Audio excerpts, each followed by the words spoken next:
Meron akong nadaan ng nagtitinda ng painting dito sa may Leviste Highway at gusto ko siyang tulungan. Tingnan natin kung matutulungan ko siya na maibenta yung mga painting niya through our vlog. Kukunin ko yung number niya, i-feature natin yung mga painting niya.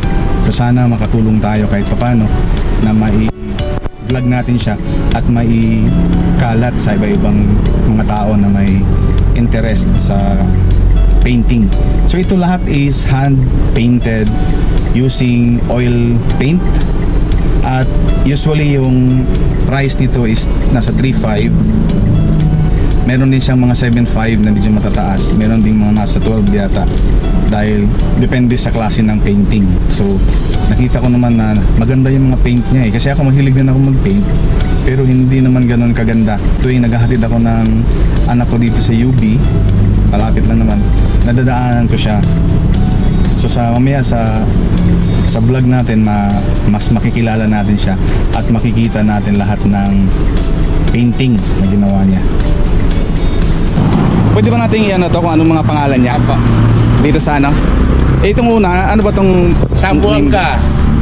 Sambuanga, ito yung Sambuanga. Mga project ni Melda, yung mga bahay ng mga badyaw. Ah, okay. Magkano po itong ganito? 3.5. Oil paint din po ito? Oil painting canvas. Okay. 3.5. Zamboanga ko ito na. Ito naman boss, anong Fish lover. fish lover? Opo. Oh, ang ganda rin. Oil paint din po ito. Oil. So, same price din po, 3.5. 3.5 po. Fish lover. Ito naman boss, anong ano Fruit dito? vendor. Fruit vendor. Ganda. Ganda ng ano niya. Para naka-imbos pa siya, no? Parang Opo. Palette knife. meron yung ginagamit Palette niyo. knife. Oil paint 3.5 din siya. Ito naman boss, ang pangalan The nito is fisherman. Harvest time. The Fisherman. Ano yung ano no? Nagka-harvest po ng mga Harvest time. Maganda rin siya. Maganda ng combination ng color niya. Lalo na yung background, iba yung ano niya, no? Ito boss, itong isa, Fish lover din po. fish lover din siya. Magkaiba lang.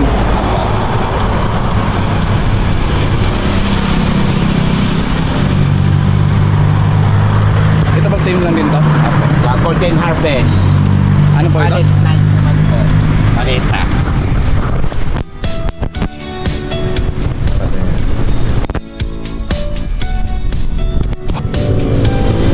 Ito po is Butterfly. Abstract. butterfly. Ganda. Still 3.5. 3.5 pa rin ang price niya. Butterfly.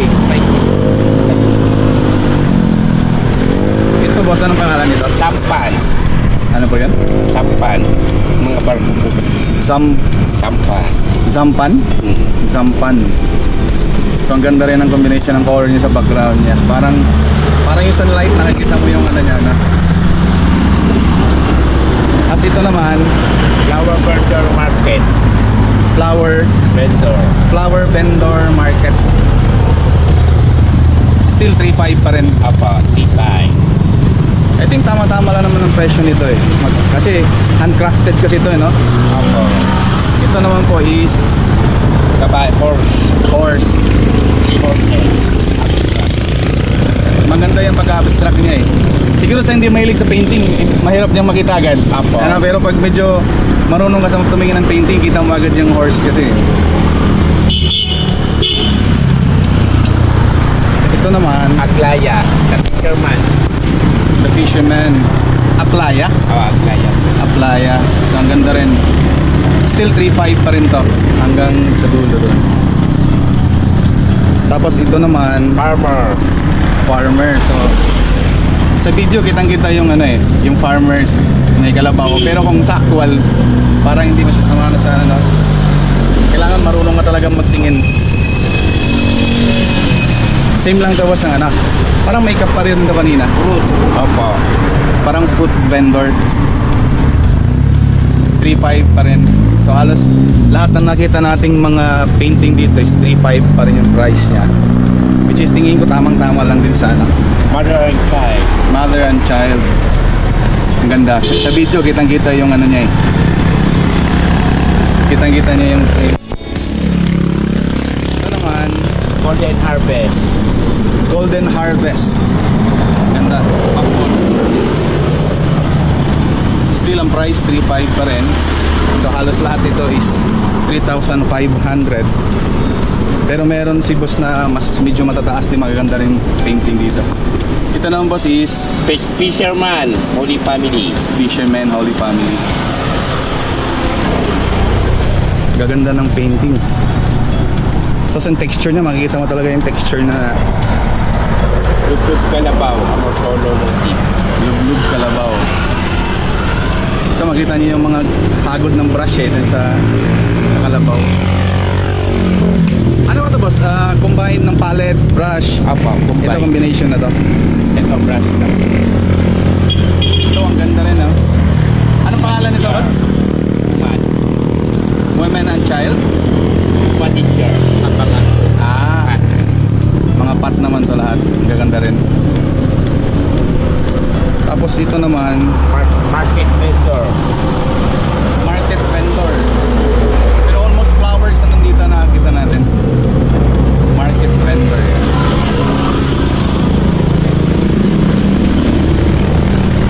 Kapuanga. Ito boss, ano tong pangalan nito? Kapuanga. Zamboanga. So may Zamboanga na rin tayo nakita doon. Iba naman tong style.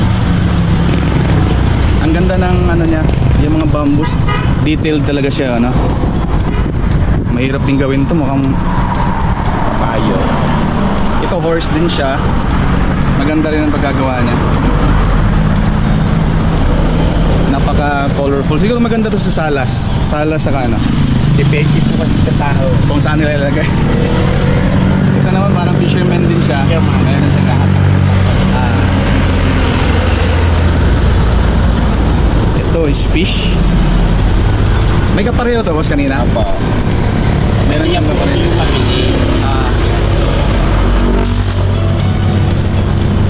Ang ganda ng ano. Tapos ito naman, Tres Marias. Tres Marias. Kitang-kita sa video yung ano, yung tatlong babae. Ang ganda ng combination ng color. Define yung ano niya. Yung color. Sunrise na Mindanao. Sunrise of Mindanao. Matitalya din, mukhang matagal-tagal din itong ano, ginawa. 3.5 pa rin. So lahat na nakita nating mga painting is 3.5. Golden Harvest naman po. Golden Harvest. Iba-iba po yung design. So ang ganda ng ano niya, design niya. Pero parang ibang frame nito boss, ano? Siya lang naman po. Okay. Tapos ito naman, Ito po yung iba Last ng Supper. price nito. Ibang price na to. So lahat na nakita natin doon, 3.5. Tapos ito naman is, magkano to? 7.5. Parang Last Supper to. Boss, ano bang tawag dito? Last Supper Modern. Last Supper Modern. So this is 7.5? Apo. 7.5. So lahat na nakita natin before is 3.5. Ito yung 7.5. Ibang price yan.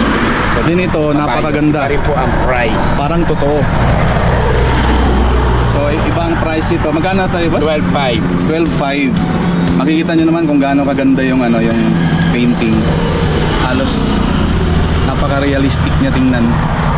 Pag nakita nyo yung actual nito. Gano'n na kayo katagal dito? One year na po ako dito. Dito lang sa lipa? Dapat ko lang po dito. So laging dito, yung sa Fiesta Mall, kasamahan nyo rin yan? Apo. So kasama nyo rin. Tapos gaano katagal ginagawa tong painting mo?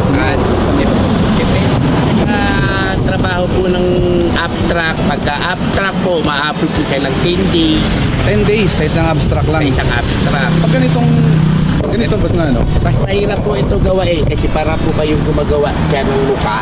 Malamang. Kasi yung buhay po yan. Malamang mahirap nga ito. So 10 days, itong mga ganito mga inaabot ng mga isang buwan? O hindi na? buwan. Isang buwan. Mga 1 month din. So sa tagal nyo na dito, kumusta naman yung kitaan nyo? I mean, Okay naman, minsan meron, minsan wala. sa isang araw, minsan Kampa, nakakapito, walo. 7 paintings din. So maganda rin. Taga saan po kayo? Malolos po lahat po. Layo. Kaya pala dito. Malulus Bulacan sa Senado.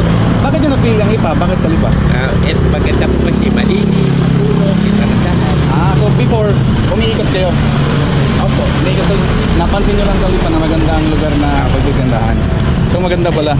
Sir, baka pwede kong makuha yung number nyo. Pwede naman. 0935 0935 78 78 43 43 415. 415. Sino po yung hanapin nila, sir? In case na may Ako po, Cesar Guinichea po. Cesar. So kung meron sila magustuhan, hanapin lang si Kuya Cesar. Ito sa number na to. So kung meron kayong magustuhan dito sa mga painting ni Kuya Cesar, sila mismo ang gumawa nito, hindi iba na binebenta nila. Sila mismo ang gumagawa. Kaya kung may magustuhan man kayo dito, ako talaga napakaganda ng mga paintings dito. I-contact na lang si Kuya Cesar dahil andyan naman siya sa... Maganda po sana kung dito po sila pumunta para mas makita po nila actual. Mas maganda. Sa video maganda na siya pero mas maganda pa rin sa actual. Ngayon, boss, meron bang mga discount? In case na pumunta sila dito... Meron naman po, pag May mga dalawa, discount may discount. Okay. So kung mas madami, may mga discount na sila. Mas maganda. Kasi napakaganda din ng painting. Nakita ko rin. Ako mahilig din ako mag-paint.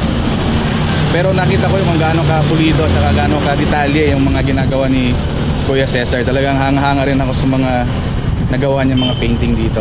Actually nakikita ko rin to kasi naghahatid ako ng anak ko dito sa UB. Nadadaanan ko to. Sabi ko ang gaganda naman ng mga painting. So sana makatulong Kuya Apo, Cesar yung apo. i-vlog Maraming natin salamat to. po. Ipopost ko rin to. Sana makakatulong. Sana. Sana kay ano to, kay Vice ng Batangas. Yan. Buti hindi naman. Sabi ni Kuya Cesar pala, paalis na rin sila dito sa Lipa. Papunta na silang Iloilo. Kasi maganda rin yata ang presyohan sa Iloilo sa mga ganyang mga painting. So kung meron kayong gusto, i-message na agad si Kuya Cesar para habang nandito pa sila sa Luzon, hindi pa sila nakapag-travel, makuha nyo na yung order nyo. Kasi pag nakapunta na sila ng Iloilo, medyo malayo na. Mahihirapan na tayo sa delivery noon. So sana matulungan natin si Kuya Cesar sa mga painting niya at mabenta natin dahil napakaganda naman talaga. Ako gusto ko rin